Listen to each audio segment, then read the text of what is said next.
On November 9th, 1965, when twilight was nearly past and night was closing in, the lights began to flicker and flickered some more for about a minute.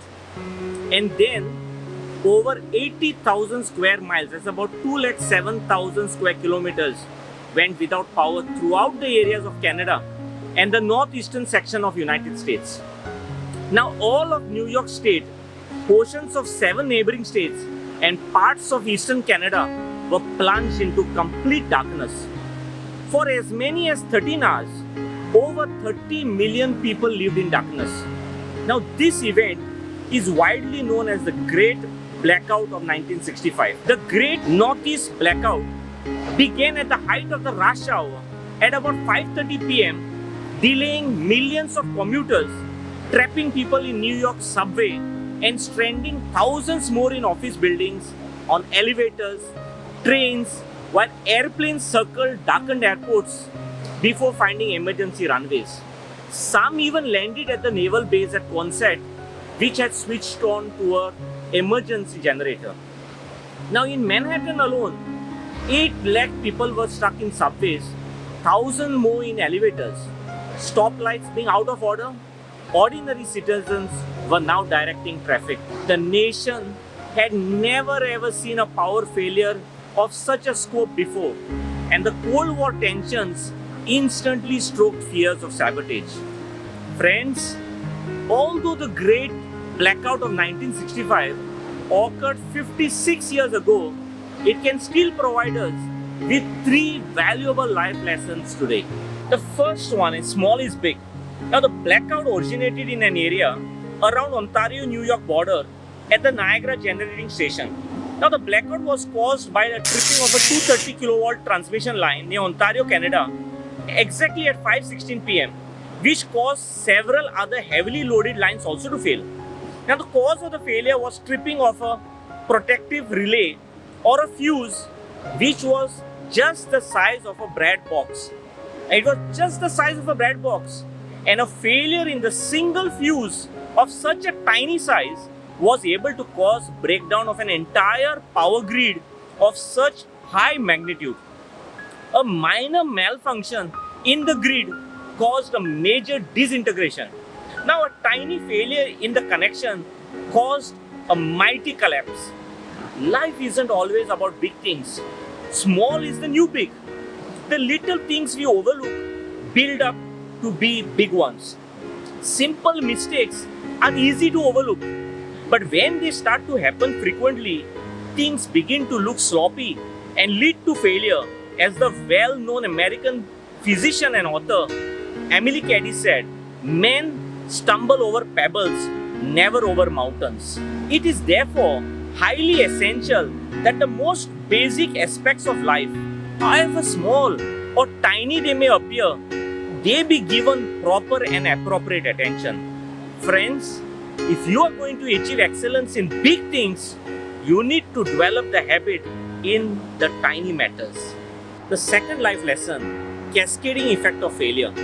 Now, November 9th was chilly, and as the sun went down, demand began to rise from heating, cooking, and lighting, and electric lines were approaching full capacity in southern Ontario. Now, a small surge from a US generating station near Niagara tripped the improperly set relay on the main power line to Ontario at 5:16 p.m. The power in that line was instantly transferred to other lines from the Sir Adam Back station at Queenston, Ontario. Now, these lines overloaded and tripped, cutting off power from the Back station to Ontario. Now excess power was instantly directed to other lines on the interconnected grid into the US and tripped relays there, before the back generators automatically shut down to protect them from overload. Now, although there were isolated islands that remained powered, the cascading effect caused power failures throughout the major cities in southern Ontario and throughout the northeastern US. Friends, individuals and organizations don't fail or fall apart as a result of one mistake. The truth is, sustained failures in life happens as a consequence of small daily neglect that stack up over time that finally leads to the blow up or breakdown. A little neglect inevitably leads to businesses and lives of disrepair. The best always sweat the minor details. Now, nobody plans their mistakes, they just happen. And little mistakes, either in personal or professional life, can quickly snowball into a very costly endeavor that you never expected. Small issues can quickly get offhand until they have escalated to a full-blown crisis. Now, making a mistake almost never directly results in a major catastrophe. It's failing to correct the mistake that causes the big problems. Finally, the Great Blackout of 1965 is a reminder that a setback is a setup for a comeback. Now, electric companies learned many important lessons from the blackout of 1965, and one of them being the importance of corrective measures to prevent such blackouts from happening again. Now, the Northeast Reliability Council and the New York Power Pool were the two regulatory organizations that emerged after the blackout. Their role was to ensure that the quality of equipment was kept up to the standards across all power plants. As a result, they set the standards for the best possible operational guidelines in the industry. Now, we all love success.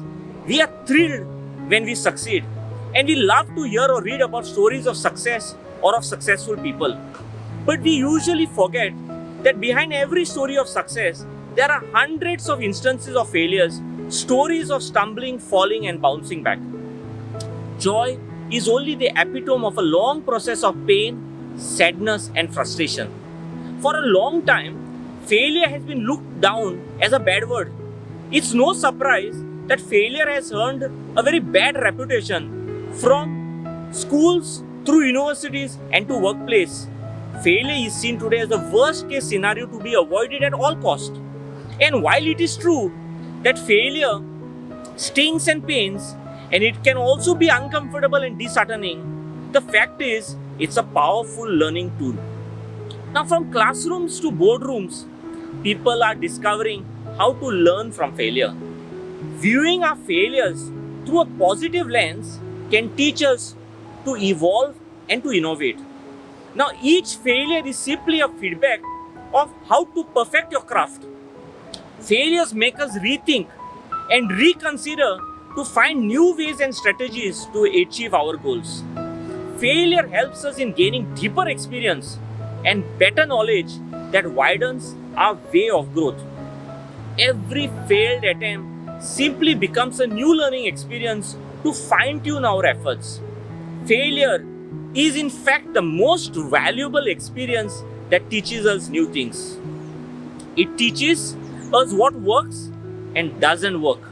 It spawns creativity and makes us revise our approach.